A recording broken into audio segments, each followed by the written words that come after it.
In case you missed my live stream over on Twitch, thanks to Sandfall Interactive and Kepler Interactive, I recently got to play an exclusive section of Clair Obscur Expedition 33. For the benefit of everyone who missed my experience live, I've put together this brief video to give you my thoughts and impressions after around 10 hours with the game. But also do make sure you're following over on Twitch so you don't miss any future exclusive preview events.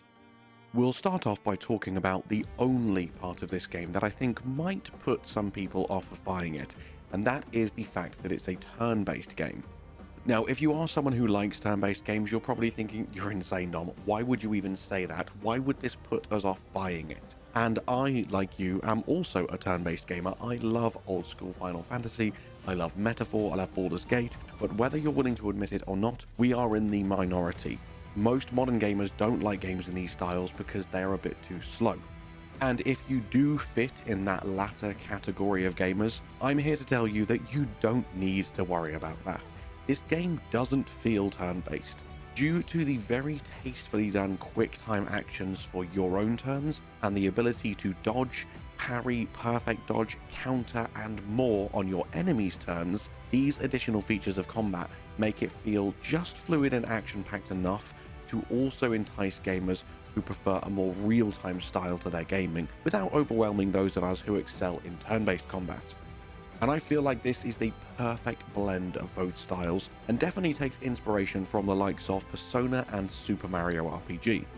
And also, before we move on to the next section, as we are talking about how combat looks and feels, shout out to Rabid Ferret for giving me the idea to include this next section. He's a good friend of mine and an absolute pillar of the community. He pointed out the other day whilst I was streaming this live that based off of previous gameplay trailers and other pre-release footage, that the combat kind of almost looked too perfect. And because there's been a lot of questionable gameplay coming out as of late, this made him a little bit skeptical, but after watching me play live, he was very happy to see the combat really does appear to be just as fluid and responsive as you have been led to believe. So if this was also a concern of yours, you needn't worry, the game plays just as incredibly well as it appears to.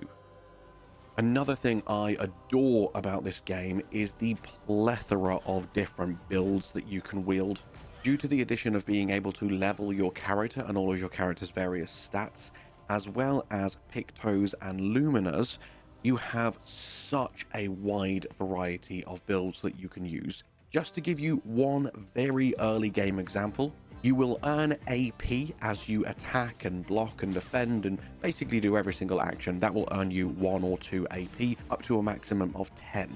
And along with spending this AP to use skills, you can also spend it one at a time to free aim your gun and shoot weak points on enemies. Well, if you equip the right Pictos and Luminas, you can make your free aiming gun incredibly powerful, and you can combine it with the Dead Energy Picto, which automatically restores AP every time you kill an enemy, and you can use it to do things like this, where you can literally burst down every single target by just free aiming your gun before the battle even begins. There are some really fun, really crazy builds you can make in this game, and every character is wildly different and completely unique.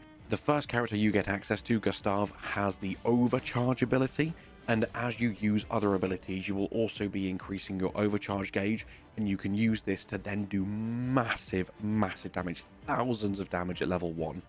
The variety of builds and weapons and RPG elements and mechanics in this game, it's just absolutely enormous, honestly. And then weapons have different elemental statuses tied to them. Enemies do have elemental strengths and weaknesses as well, so this will also play into boss fights.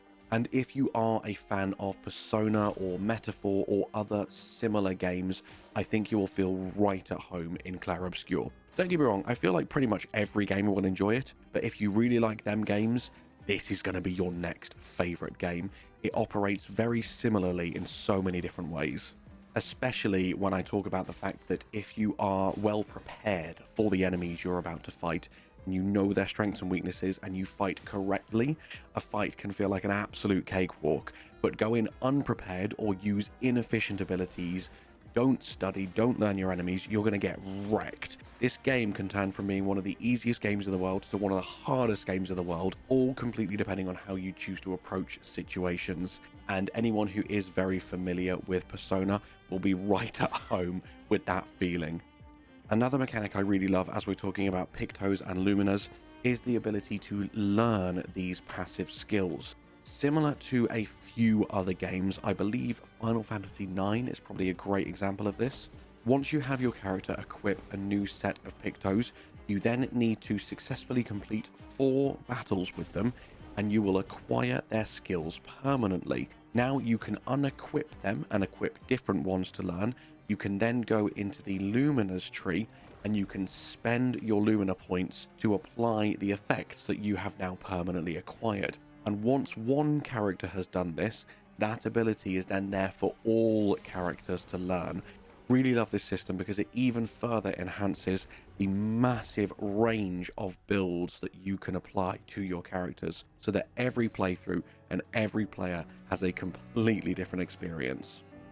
Something I should touch on, because everyone hates me for always neglecting it, is how is the story, Dom? Does it have a really good story? Well, what I can tell you is that the game world is absolutely beautiful, and the atmosphere is incredibly immersive. Gorgeous game, and I found myself running around and resting to respawn enemies and just fighting and running around and fighting again and again and again, just because I loved the vibe and the feel of the game so much. But I'm dodging my own question. As for the actual story, if you know me, you know I'm terrible at following the storylines of video games. I am very much a gameplay-driven gamer. If I like the gameplay, I couldn't give a shit if the story is incredible or awful. So, the short answer is I don't really know. To try and give you a really good overview, I did try to really pay attention and concentrate and focus on the story, and I was still just as lost and confused by the end as when I started. And I'm hoping that's intentional. Obviously, after all, this was just a preview. I only played, I think the demo lasted around 3 to 4 hours, depending on how complete I wanted my playthrough to be. And obviously they want to ask a hell of a lot more questions than they answer. They want you to be confused. They want you to want to buy the full game and to uncover and unravel the story. So when I say the story was really confusing, I don't think that's because I wasn't paying attention. I don't think it's because it was badly written. I believe that was intentional, because they want to leave all these cliffhangers. They want to leave all these unanswered questions so that you want to find out and learn more. And if that was the case, then they've done a very good job at it, because that is exactly how I have been left feeling after playing the demo of this game. Hopefully some lore enthusiasts may be able to tell you the story a bit better than I could. Maybe there are a few key answers littered around that I missed that other people would have picked up on. As I say, I'm the guide guy. I'm the things you missed guy. I'm not the please explain all of the story to me guy. That will never be me. But long story short, what I can tell you is that the atmosphere and the game world are incredible. Along with the voice acting, it has got an all-star cast. I can't believe I haven't even mentioned all of the big actors and actresses in this game, including both Daredevil and Shadowheart. Also, this game is absolutely massive. The developers have confirmed around a week ago now that if you just want to blitz through the main story, it'll take you around 30 hours. If you want to 100% it, it's going to take you around 60.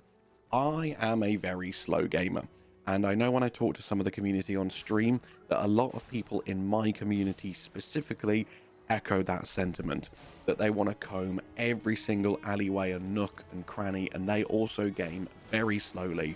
So I think it's probably going to take me closer to 80 to 100 hours, and I imagine many of my core audience will be the same.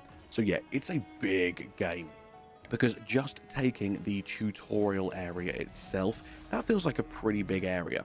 And then you step through a portal and you enter the world map, you enter the open world, and you zoom out, and you zoom out, and you zoom out some more, and then you scroll up, and then you keep scrolling up, and you realize, oh my god, this world is enormous, and it's full of all of these individually segmented and instanced massive caves and mansions and towers and swamps, and it's a big game, my friends. I know that isn't a good thing for everyone. Some people prefer a smaller game experience because they don't have the time to dedicate to massive games.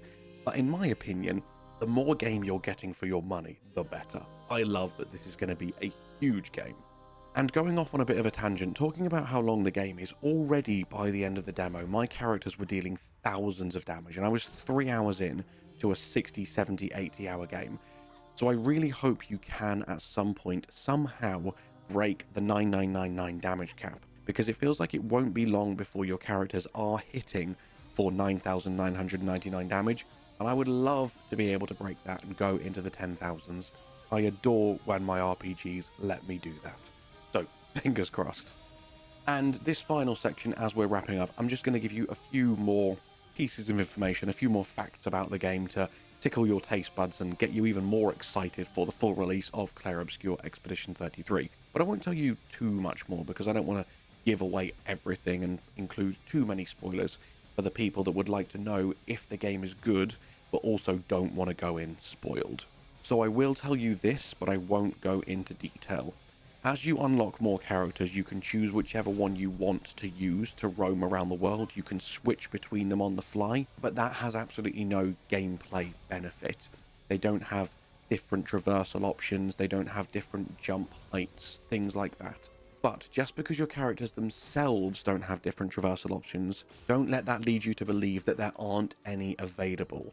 There are different things. I don't want to be any more specific than that, but there are different things throughout the world that you will find and collect or maybe befriend that will unlock various different travel and traversal options to you.